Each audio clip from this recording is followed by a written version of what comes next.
రాజద్వారం దగ్గర నిలబడితే లోపల ముందు తులసి కోట కనపడేటట్టుగా పెట్టేవారు. తలుపు ఇలా తీశారనుకోండి, వాటి దృష్టి ఎదురుగుండా ఉన్న వాటి దృష్టి తులసి కోట మీద పడుతుంది. అంత పెద్ద తులసి కోట ఉండేది లోపల.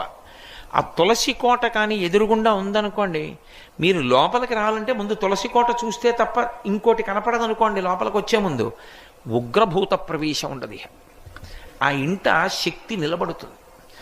కారణం ఏమంటే ఆ తులసికి ఉండేటటువంటి శక్తి అటువంటిది. కాబట్టి ఆ తులసి గురించి చెప్తూ ఒక మాట అంటారు. ఆమె కళ్యాణి అని ఆవిడికి పేరు. కళ్యాణి అంటే సమస్త శుభములనిస్తుంది తులసి చెట్టు. అలాగే సమస్త భద్రములనిస్తుంది తులసి చెట్టు. అందుకే ఇప్పటికీ ప్రాణోత్క్రమణం అయిపోతోంది, ఆయన తులసి కోట దగ్గరికి వెళ్ళకపోతే కనీసం తులసి నీళ్లు పొయ్యండి అని తులసి నీళ్లు పోస్తారు.